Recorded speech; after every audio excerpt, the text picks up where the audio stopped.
Good morning, everyone. If I can ask folks who want to take in this session to grab a seat, we'll get started here in a minute. Welcome and good morning. It's always interesting to start Friday morning, so welcome everybody. My name's Thomas Ostaba. I'm the Managing Director for Net Zero Cities, which serves as a mission platform, and I work for Climate Kick. And you'll hear a little bit more about Climate Kick here in a minute. But welcome to this session on reimagining cities, which is envisioned to be a creative exploration of how our cities can evolve in light of multiple challenges. Thinking about issues like economic fairness, economic competitiveness, socially inclusive, connected neighborhoods and communities, and looking at climate resilience and making our cities more sustainable. We have a quite interesting and unusual session. We're going to start with opening speech, then we'll have a panel discussion, and then we'll have a fireside chat after that for some additional reflection and a little deeper conversation around the practical work that's happening in our cities, including in Paris, here in Paris. So we're looking for look forward to a very engaging session with you, and hopefully you'll take away a lot of inspiration from the discussion this morning. We're going to start first by welcoming Joshua Amponsem. He's the co-director of the Youth Climate Justice Fund and a leading voice in global-led climate action. With over a decade experience championing equitable climate solutions, he has worked alongside grassroots movements, international institutions to drive bold, inclusive change. Josh has previously served as the climate lead at the Office of the UN Secretary General's Envoy on Youth and is the visionary founder of the Green Africa Youth Organization. Please welcome Josh Amponsem.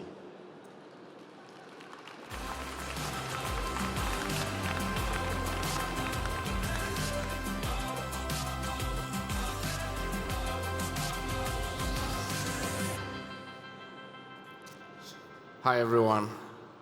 So I know we just got here, but I want to teleport you for a minute. The last time I visited my mom in Kejetia, which is the largest open-air market in West Africa, it was about 38 degrees Celsius. We were seated on a stool. My mom sells vegetables and fruits on the market, and you could feel the heat on our skin, the pain on the skin when you feel the heat. And you could also see the worry on my mom's face about the freshness of the products as they sit under the heat. And we were drained and exhausted out of that. But this is not just the story of my mom. This is the daily lives of about over 1 million women in cities across the world. And it's getting worse every day as the climate crisis worsens. I've spent the last 12 years working alongside communities, local governments, cities around the world. I've supported young entrepreneurs and community leaders through some of the world's extreme climate events, like Typhoon Odette in the Philippines and Cyclone Idai in Southern Africa. I've also sat in classrooms where the temperature is about 40 degrees Celsius. The teachers are stressed and sweating. The kids are not able to concentrate. Teaching is impossible. Learning is impossible.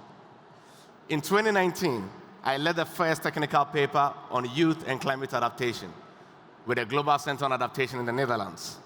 That same year, in 2019, climate disasters wrecked several communities around the Global South. It became clear to me that decarbonization and our quest to shift away from fossil fuel is not just enough to build the future that we want. We would have to invest in climate resilience, and this will mean that investing in local communities and the young people who are ready to lead them. With more and more people living in cities, how these cities are designed and built will decide not just emission targets. It will decide whether a child is born to a safe home, a stable home, or they are born only to flee their home and become a refugee somewhere. It will also decide whether we are able to breathe clean air or suffer from chronic diseases. So this is about justice, the way we build our cities. It's about health, it's about life, and it's about opportunities. So how can we collectively build such cities? Let me share with you 2 examples that highlight cultural integration, workforce development, and the opportunity on how we can build such cities.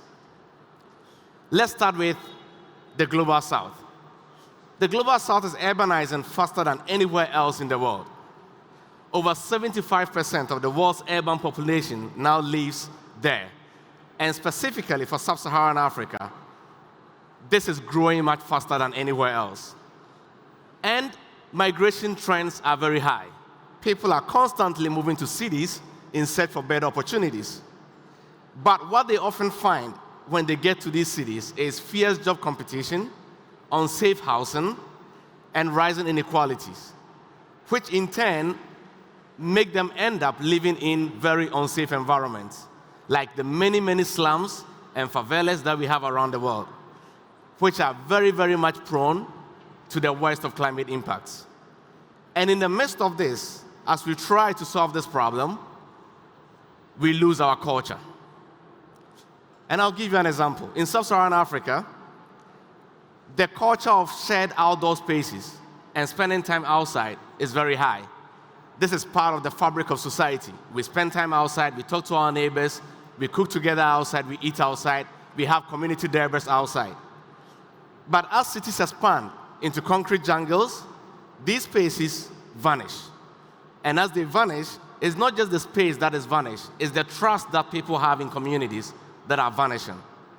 It's the connection we have with our neighbors, and it's the very fabric of our society that vanish as we build cities. So for cities to become hubs of innovation and inclusive growth and share community perspective, especially for those who are the most vulnerable in cities, we need to think about the way we design cities for the most vulnerable, for those who are currently living in the slums, for the women and children who need to play outdoors, and for the women who need to sell outdoors. Urban development without cultural integration is a recipe for disaster and chaos. And we already know this because we already see the impact of people who live in slums. We see the impact of people who are constantly being flooded, who are constantly feeling the air pollution because the environment they live in is exposed to these threats. So, this is not just a development challenge when we think about reimagining cities. It's very much a justice issue for those people. I will share with you 2 quick examples. In Ghana and Sierra Leone, youth climate councils are working together with local governments to ensure that those very voices are integrated in local policies. In Ghana, the Youth Climate Council worked together with the National Climate Office to ensure that the climate adaptation plans within the cities were not just developed by the ministry, but it was also developed in consultation with households, with market women, with street vendors, and with everyone in the society to ensure that the ministry understood what adaptation and resilience meant for these people. In Freetown, young leaders partnered with the mayor, Mayor Yvonne Akisoa, to launch a new initiative called Beat the Heat. This initiative was simply to say that heat is on the rise and it's a silent killer. And the work of organizations like Climate Resilience for All is to ensure that women particularly are able to find resilience for heat. What they did was to design a campaign that allowed the community to understand how to prepare for extreme heat. They also work with the communities to create green corridors in cities, where those who sell on the street can find shade. For people who spend time outdoors, like kids, can find shade. This improved the livelihood of people as they live through extreme weather events, like extreme heat. So for me, this is what inclusive planning looks like. It is about young people stepping up, communities stepping in, and governments stepping back to listen and give a space for communities to influence the way we design our cities. Next, I want to talk about something very close to my heart, workforce and talent. We fundamentally agree that the locally empowered workforce is needed to build a low-carbon future and resilient cities. But this cannot be achieved when the people who are closest to the problem are not trusted with resources. So how do we change this? and I'll give you some very simple statistics, which you can see on your screen now. Nearly 63% of all development funding that goes from the global north to global south countries end up with institutions in the global north. 8% of all that funding is what goes to the global majority or the global south. So if we believe that these communities need resources to do their work, why can't we trust them with the resources? And on top of that, only 1% of global climate philanthropy reach young people. And out of that, only a few reach young people, particularly in the global south and indigenous communities as well. So how do we change this? Decarbonization and resilience are not just about concrete buildings, and it's not just about beautiful buildings. It's also about human capital and human resources. Right now, almost 90% of the world's population, when it comes to young people, are in developing countries. And if I look at a continent like Africa, 16%, 16% of all the built infrastructure in Africa are built by local people. The remaining 84% are built by foreign entities.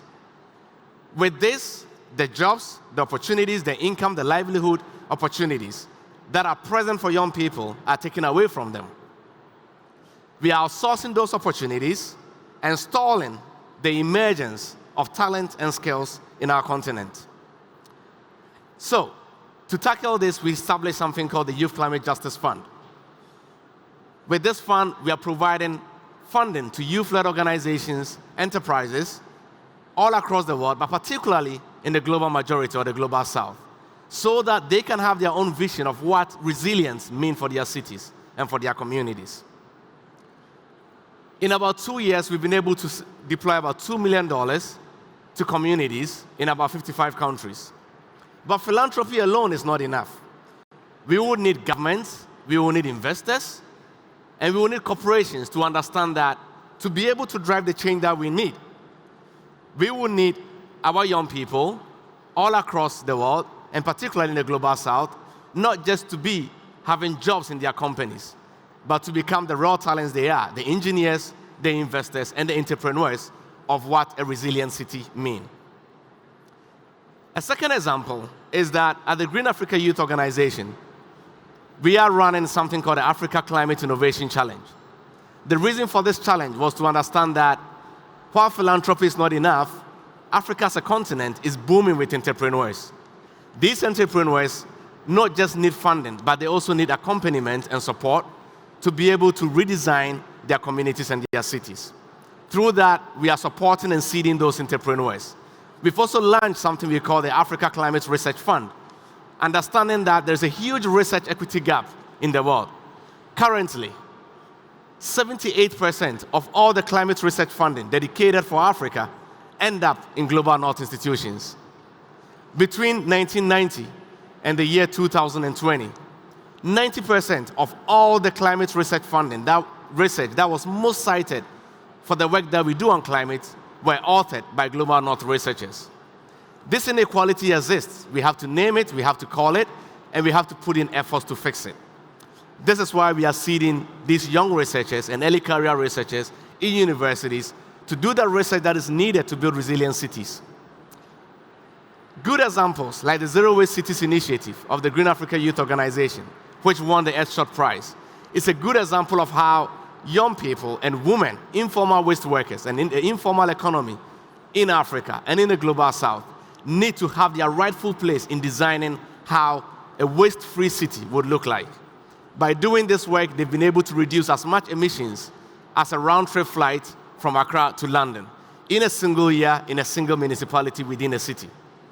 Young people are capable, our informal women are capable, they are talented, and they have the insight and the skills to help us build the city that we need.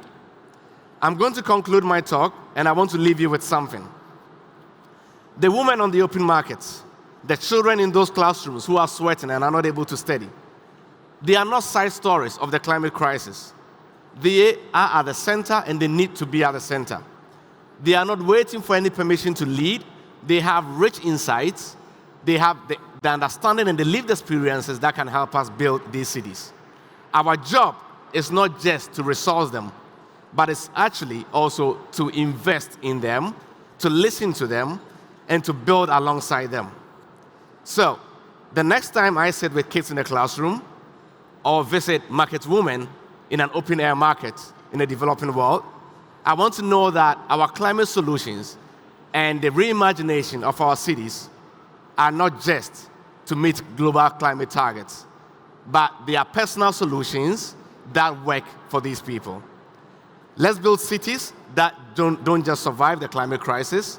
Let's build cities where everyone in it and everyone in it everywhere can thrive, sustain, and find their place in these cities. Thank you.